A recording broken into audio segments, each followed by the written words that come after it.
या hello everyone, again हम अपने चैप्टर को कंटिन्यू करते हैं। मेरे प्रीवियस वीडियो में कुछ मैंने एसिड बेस सॉल्ट चैप्टर 2 के बारे में बता रहा था आपको, जिसमें मैंने ऑलरेडी आपसे एसिड और बेस और इसमें थोड़ा सा पीएच के बारे में डिस्कशन ऑलरेडी कर लिया है। तो बचा हुआ सॉल्ट पोर्शन आज हम कंप्लीट करेंगे, इस तरह हमारा चैप्टर भी कंप्लीट हो जाएगा। थोड़ा सा डिस्कशन स्टार्ट करते हैं। ओके, मैंने आपको पीएच बताया था, तो पीएच में और थोड़ा सा कंटिन्यू करते हैं। क्या है कंटिन्यू कि हमने पीएच की जो भी डिटेल्स थी बता दिया, कब एसिड होगा कब बेस होगा, पीएच का क्या होता है, कैसा मानते हैं, कैसे कैलकुलेशन करते हैं कि पीएच है कितनी। आगे की बात करते हैं, importance of pH in our daily life. ठीक है, पीएच जब हमने इतनी सारी बात करें तो हमारी डेली लाइफ में बेटा पीएच की ज़रूरत भी होती है। तो उस ज़रूरतों की बात करते हैं। जैसे नंबर 1 है एसिड रेन। हम पढ़ते हैं कि हमारे लाइफ में हर साल एक टाइम ऐसा आता है जबकि एसिड रेन होती है। एसिड रेन मतलब जैसे आप ये नहीं बोलोगे कि आसमान से एसिड गिर रहा है, ठीक है। जैसे नॉर्मल जो रेनफॉल होता है, उसी रेनफॉल में आप ये नहीं बोलोगे कि एसिड गिर रहा है, ठीक है। आप बोलोगे नॉर्मल वाटर ड्रॉपलेट्स गिर रही हैं, रेन हो रहा है, मगर ये रेन का जो पीएच है, ये जो वाटर है, इसका पीएच क्या होता है यहाँ पे लेस देन 5.6, ठीक है। ये जो वाटर के ड्रॉपलेट्स आसमान से नीचे आते हैं, जो साल की पहली बारिश होती है जो कि मई या जून में होती है, उस बारिश को हम यहाँ पे कहते हैं एसिड रेन। ऐसे क्यों एसिड रेन इसलिए बोला जाता है क्योंकि बेटा इस वाटर का जो पीएच है वो क्या है, लेस देन 7 है। हमने पढ़ा अपने प्रीवियस वीडियो में या फिर प्रीवियस क्लास में कि हमारा कोई भी सोल्यूशन या फिर कोई भी चीज़ जिसका पीएच लेस देन 7 है, इट्स कॉल्ड एसिड। सो हम इस वाले रेन को यहाँ पे एसिड रेन कहते हैं। अब एक रीज़न है यहाँ पे कि बेटा एसिड रेन होता ही क्यों है। जो वाटर है फर्स्ट डे या फिर शुरुआती बारिश ही क्यों एसिड रेन होती है, बाकी पूरे साल वाली क्यों नहीं होती है। इसके पीछे रीज़न ये है कि एसिड रेन का फॉर्मेशन होता है कैसे है, ठीक है ना। चलो ये बात करते हैं आगे। जैसे कि हमारी ये एक इमेजिनेशन कैलकुलेशन क्रिएट करनी है आप लोगों के लिए। यस, देखिए यहाँ पे, ठीक है। माना कि यहाँ पे कोई व्हीकल है ना, राइट। एक व्हीकल है, इस व्हीकल से धुआं निकल रहा है, राइट। इस धुएं के अंदर बहुत सारे प्रकार के केमिकल्स हैं, ऐसे बहुत सारे व्हीकल्स हैं। तो ये धुआं जब हीट हो रहा है गैस की फॉर्म में तो ऊपर जाएगा, और ऊपर जाएगा तो हमारे ये जो बेटा बादल से है ना, बादल हैं, इन बादलों में जाके क्या होगा, इंक्लूड हो जाएगा। जब इन बादलों में इंक्लूड होगा, इन बादलों में जब क्या होगा, वाटर ड्रॉपलेट्स आएंगी, है ना, वाटर ड्रॉपलेट्स आएंगी, और यही वाला गैस इसके साथ आके यहाँ पे इंक्लूड हो जाएगा। यहाँ पे केमिकल है, हार्मफुल केमिकल जो गाड़ी से निकला था, इसके अंदर ऐड हो गया। आफ्टर समटाइम्स क्या होगा,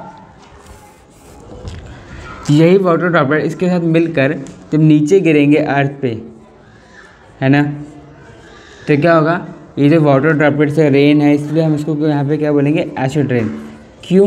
क्योंकि ये केमिकल जो हैं, जो गाड़ी से निकल के ऊपर वहाँ पे ऐड हो चुके हैं, इन केमिकल्स का जो पीएच है वो तो लेस देन 7 है। इसीलिए वो जो जब उसके साथ मिलेंगे तो वाटर को भी क्या करेंगे, पीएच कन्वर्ट कर देंगे। कन्वर्ट करके जब रेन ड्रॉप्स नीचे आएंगी तो उसका पीएच कितना हो जाएगा, लेस देन 5.6।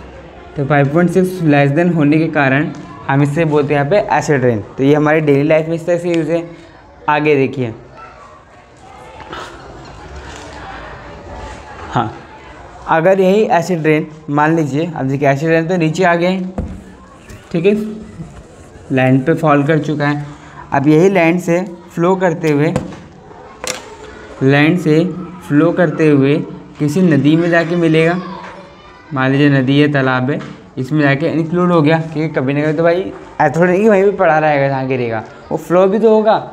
अब फ्लो होते होते हमने पढ़ा है, जानते हैं कि नदियों का पानी हमारे तालाबों, समुद्रों वगैरह में या फिर कुओं वगैरह में इकट्ठा होता है। वहाँ पे बहुत सारे लिविंग एनिमल्स रहते हैं या फिर लाइव एनिमल्स रहते हैं, स्पेशली हमारी फिश, है ना। तो ये एसिड वाटर या फिर एसिड रेन हमारे इन लिविंग ऑर्गेनिजम्स के लिए प्रॉब्लम क्रिएट करेगा। May be it cause death, इनको जो है डेथ भी हो सकती है। आप कई बार न्यूज़ वगैरह सुनते हैं कि समुद्र के किनारे बहुत सारी मछलियाँ अचानक से मर रही हैं, डेथ हो रही है। ऐसा इसका पीछे रीज़न क्या है? इसके पीछे रीज़न यही है कि वाटर के अंदर प्रेजेंट अननोन केमिकल या फिर टॉक्सिक सब्सटेंस। तो यहाँ पे क्या है कि एसिड इनके लिए अननोन वो टॉक्सिक सब्सटेंस होगा, जो कि क्या करेगा, एक केमिकल इतना हार्म करेगा इन फिशेस को, इन छोटे छोटे इंसेक्ट्स को, लिविंग ऑर्गेनिजम्स को, सॉरी वाटर ऑर्गेनिजम्स को, जो कि क्या करेगा, इनकी डेथ का एक रीज़न बनेगा। ओके, आगे आपके एक और उदाहरण, जो हमारे वाटर एनिमल्स होते हैं इनको बेटा एक्वाटिक एनिमल्स कहते हैं। जिन लोगों को नहीं पता क्या कहते हैं, एक्वाटिक एनिमल्स, ठीक है।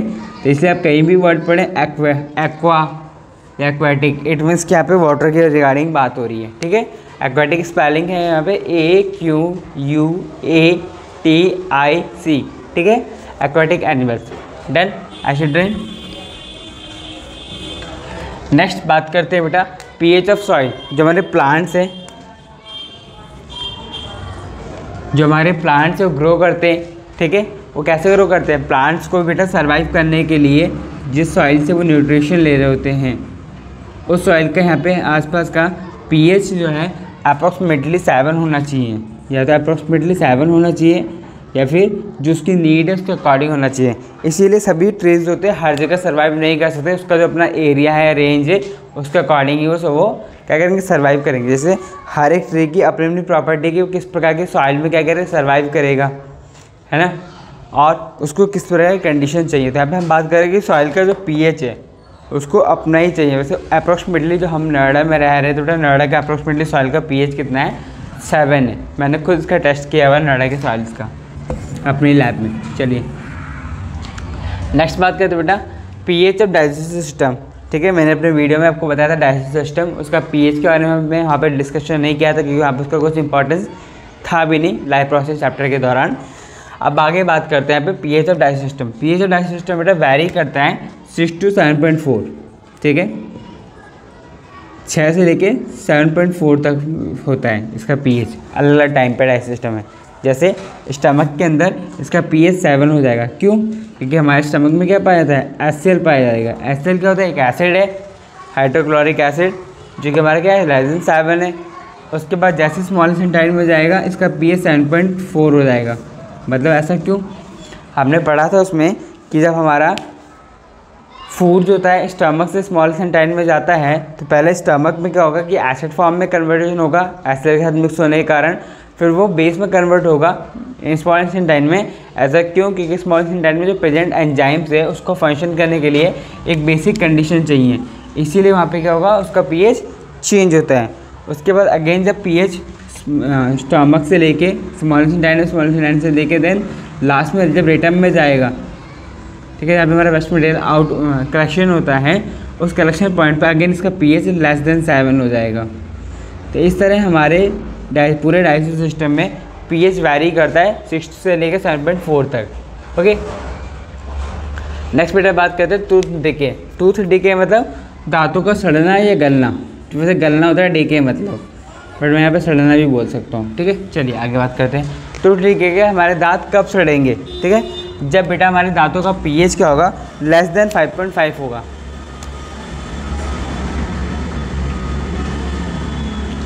जब हमारे दांतों का पीएच लेस देन 5.5 हो जाएगा तो हमारे दांत सड़ने लग जाएंगे, ठीक है। और हमारे दांत बने किसके होते हैं, फॉस्फोरस एंड कैल्शियम के। नेक्स्ट पॉइंट बात करें self defence by the animal and plants. बहुत सारे ऐसे प्लांट्स हैं, एनिमल्स हैं, जो कि अपना क्या करते हैं, सेल्फ डिफेंस करते हैं, मतलब खुद को बचाते हैं। किसकी मदद से, अपने कुछ केमिकल्स या कुछ पीएच की मदद से। जैसे एक बी का एग्जांपल लेते हैं। बी मतलब जो हमारी मधुमक्खी होती है, हमने देखा कि हमें कई बार जब काटती है तो क्या होता है, बहुत ज़्यादा जलन होती है। ऐसा क्यों? क्योंकि वो अपने अंदर से मैथोनिक एसिड को रिलीज़ करती है, भी सम अदर एसिड्स को रिलीज़ करती है, जिसके कारण हमें पेन होगा। तो उससे बचने के लिए हमें क्या करना पड़ेगा, हमें उससे बचने के लिए कुछ बेस लगाना पड़ेगा। हम बेस के लिए क्या लगा सकते हैं, बेकिंग सोडा लगा सकते हैं, ठीक है। बेकिंग सोडा क्या होता है, हमारा एक बेस होता है, जो कि हमारे घरों में ईजिली में मिल जाता है, खाने में हम यूज़ करते हैं। Next point Nuttall leaves. एक प्रकार का बेटा प्लांट है।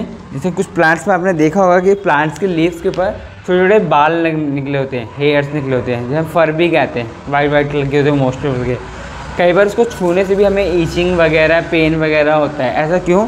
क्योंकि उनके अंदर भी बहुत सारे प्रकार के एसिड्स पाए जाते हैं। जैसे एक है यहाँ पे मैथोनिक एसिड, ठीक है, उन्हीं हेयर्स में पाए जाते हैं, जिसके कारण हमें क्या होगा, पेन होगा। उसके लिए फिर से हमें कुछ बेसिक लगाना पड़ेगा। ऐसा क्यों कि बार बार हम एसिड को एक साथ बेस लगा रहे हैं, ताकि बेटा दोनों आपस में बैलेंस हो सके। जब बैलेंस होगा तो हमें जो प्रॉब्लम हो रही है एसिड के कारण, वो प्रॉब्लम नहीं होगी। ठीक है, आगे बात करेंगे हम more about the salt. Next topic है हमारा सॉल्ट्स के बारे में।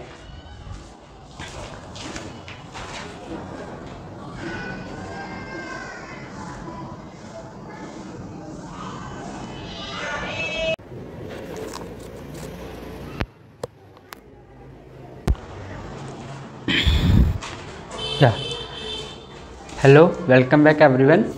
ये हमारा चैप्टर का थर्ड पार्ट होगा। चैप्टर नंबर 2 हम बात कर रहे हैं, डिस्कशन कर रहे हैं। तो आप मेरी इसी वीडियो के डिस्क्रिप्शन में बाकी 2 पार्ट्स के भी लिंक आपको मिल जाएगा, तो फिर आप देख सकते हैं सर्च करके मेरे इसी चैनल पे। एसिड, बेस एंड सॉल्ट नाम से फर्स्ट पार्ट होगा। सेकेंड पार्ट आपका बेटा importance of pH in daily life होगा, या फिर हमारा इंपॉर्टेंस ऑफ पीएच एंड ये वाला कंबाइन हो सकता है। जो भी होगा, अगर 2 पार्ट या फिर 3 पार्ट में हमारा चैप्टर फिनिश होगा। चलिए आगे कंटिन्यू करते हैं। हम बात कर रहे थे मोर अबाउट द सॉल्ट।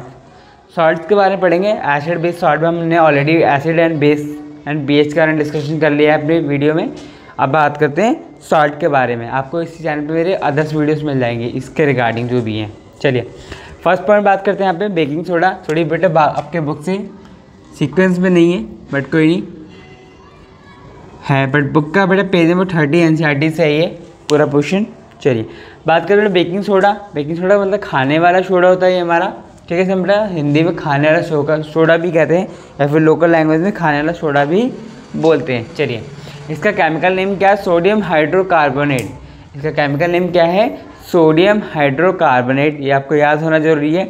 इस पार्ट में जितनी चीज़ आपको बताऊँगा सारी चीज़ें आप लिख लीजिए, क्योंकि आपके लिए बहुत इंपॉर्टेंट है। आपके एग्जाम में पूछा जा सकता है, या फिर आपके बाहर एंट्रेंस एग्जाम्स में तो 100% पूछा जाता है। चलिए बेकिंग सोडा का बड़ा साइंटिफिक नेम है हाइड्रोजन कार्बोनेट। इसका फॉर्मूला है यहाँ पे NaHCO3। ओके, नेक्स्ट पॉइंट, इसके बेटा बनाने का प्रोसेस क्या है? इसका बनाने का प्रोसेस ये कि हम NaCl मतलब कि भैया नमक plus water plus CO2 plus यहाँ पे NH3 अमोनिया का इंक्लूड करेंगे, तो हमारा प्रोडक्ट जो बनेगा वो बनेगा बेटा NH4Cl मतलब ammonium chloride and NaHCO3। It means कि यहाँ पे क्या बन गया? सोडियम हाइड्रोजन कार्बोनेट, जो कि हमारा क्या है? बेकिंग सोडा है। तो हम इस तरीके से यहाँ पे बेकिंग सोडा को बना सकते हैं। कि हम तो बना सकते हैं, क्योंकि हमारे पास क्या है कि CO2 और अमोनिया हमारे घर पर थोड़ी नहीं अवेलेबल होता है, इसलिए ये इंडस्ट्री में ही बन के आता है। इसके यूजेस क्या क्या है? ये बेटा एडिबल एसिड, जो खाने लायक एसिड्स होते हैं उनमें से मिला के खाया जाता है, ताकि हमारे लिए बेनिफिशियल होता है। ऐसा क्यों? क्योंकि अगर हम एसिड को बेटा डायरेक्टली खाएंगे तो मे बी हमारे लिए डाइजेस्टिव सिस्टम हमारा बेकार हो जाए, इसलिए हम उसमें ऐड करके खाते हैं। जैसे टायरेटिक एसिड। टायरेटिक एसिड क्या होता है? आपको लास्ट टाइम बताया था, पीएच वाले वीडियो में आप देख सकते हैं। मैंने आपको बताया था कि टायरेटिक एसिड होता है इमली। तो इमली अगर हम डायरेक्टली खाएंगे तो हमारे लिए डाइजेस्टिव सिस्टम के लिए थोड़ा सा प्रॉब्लम हो सकता है। तो उस केस में हम क्या करेंगे, इसमें थोड़ा सा बेकिंग सोडा यूज़ करेंगे, तो हमारा वो बेस एसिड को थोड़ा सा कंट्रोल करेगा। इसलिए यहाँ पे एडिबल एसिड में हम यहाँ पे यूज़ करते हैं। और काम इसको यूज़ कर सकते हैं, इसको हम बेटा अगेंस्ट एंटासिड। एंटासिड क्या होता है कि जब हमारे कोई भी एनिमल्स या इंसेक्ट्स हमें कट करते हैं, मतलब बाइट करते हैं, जैसे कि डंक की बात करी जाए, जैसे कि हमारे बी मधुमक्खी हमें डंक करती हैं, तो हमें जो पेन होता है, क्यों होता है? क्योंकि वो लोग क्या करते हैं? मैथोनिक एसिड रिलीज़ करते हैं हमारी बॉडी के। जैसे मैंने डंक किया, मैथोनिक एसिड रिलीज़ किया, इसके कारण हमें पेन होगा। उससे बचने के लिए हमें कोई बेस लगाना पड़ेगा। उससे बचने के लिए बेस जब लगाएंगे तो क्या होगा? हम बेकिंग सोडा को यूज़ कर सकते हैं अगेंस्ट द एंटासिड। और क्या यूज़ करते हैं बेटा? फायर एक्सटिंग्विशर्स में। फायर एक्सटिंग्विशर्स क्या होते हैं? फायर एक्सटिंग्विशर्स हमारे यहाँ पे क्या होते हैं बेटा? जो हमारे आग बुझाने के काम में सिलेंडर होते हैं, वो उनकी बात करी जाए, जिसमें भी ये मिलाया जाता है।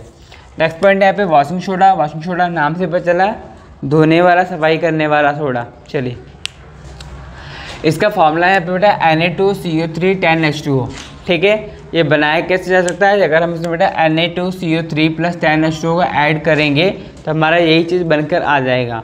अच्छा, और हम इसको कैसे ऑब्टेन कर सकते हैं या फिर ले सकते हैं, पा सकते हैं, जैसे हम क्या करेंगे यहाँ पे सोडियम कार्बोनेट, ठीक है, सोडियम कार्बोनेट को हम हीट करेंगे, हीट के दौरान उसका रिक्रिस्टलाइजेशन प्रोसेस करवाएंगे तो हमें क्या मिलेगा यहाँ पे, वॉशिंग सोडा।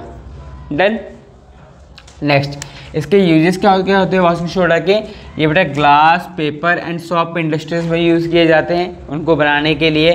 बोरेक्स नाम का केमिकल बनाने के लिए यूज़ किया जाता है। ये हमारा एक प्रकार का क्या है, क्लीनिंग एजेंट है, मतलब कि सफाई में भी यूज़ होता है। बहुत सारे जो सफाई के केमिकल्स आते हैं, सॉप्स आते हैं, पाउडर्स आते हैं, उनमें ये यूज़ किया जाता है। और किस में यूज़ किया जाता है, वाटर की हार्डनेस को परमानेंटली हटाने के लिए भी ये हमारा यूज़ किया जाता है। डन, इतनी बात है। Next point, bleaching powder. Bleaching powder का फॉर्मूला बेटा आपको याद होना बहुत ज़रूरी है। क्या फॉर्मूला होता है, CaOCl2, ठीक है, हमारा ब्लीचिंग पाउडर का फॉर्मूला हुआ।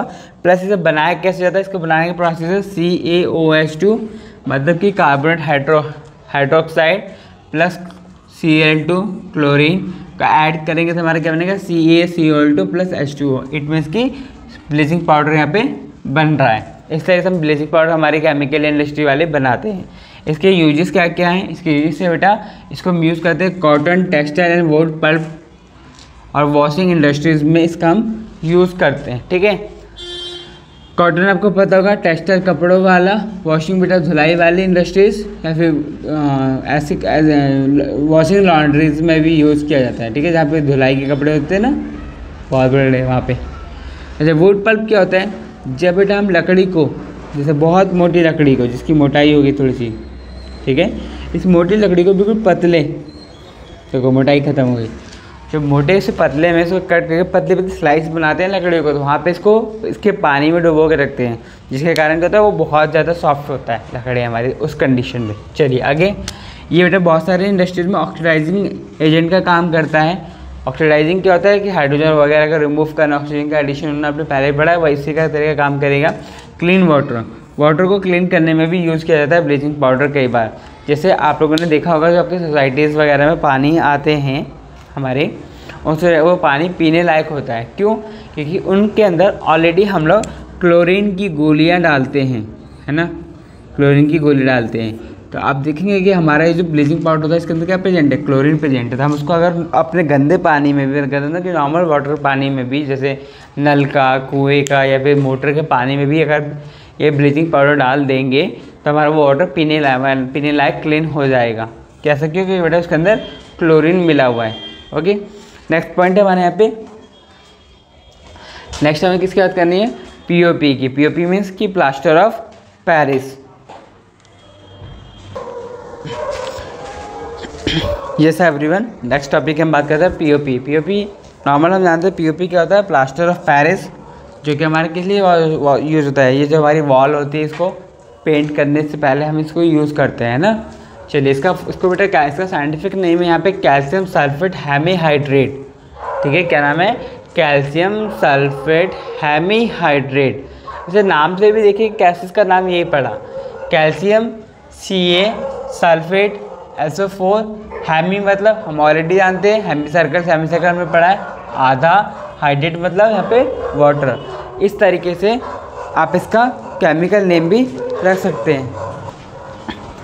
जैसा हम बात कर रहे थे कि जिसका केमिकल नेम है वो क्या है, कैसे इसका नाम यही पड़ा, हमने बताया कि इसका फार्मूला देखेंगे आप, क्या मिलेगा आपको, CaSO4 मतलब कि कैल्शियम सल्फेट। ये हो गया कैल्शियम सल्फेट, हाइड्रोजन की हाफ मॉलिक्यूल्स है, इसलिए इसमें मतलब हाफ का हेमी है, हाइड्रोजन को हाइड्रेट। इस तरीके से इसका केमिकल नेम पड़ा, आपको याद करने का सिंपली तरीका ये हो गया केमिकल नेम और फार्मूला, दोनों चीज़ एक साथ। फिर जैसे हम क्या करेंगे, इस पीओपी में वाटर मिलाते तो ये क्या बन जाता है, हमारा जिप्सम बन जाता है। अभी बात कैसे हुई, हमने इतना तो जान लिया भाई पीओपी का फार्मूला क्या है, हमने इसमें क्या किया, 1/2 वाटर मॉलिक्यूल ऐड किया, तो क्या हो गया, ये 1/2 एंड हाफ ये वाला दोनों जुड़ के 2 हो गया, बाकी सबको एज इट इज हो गया, तो हम इसे क्या बोलते हैं, हम जिप्सम बोलते हैं।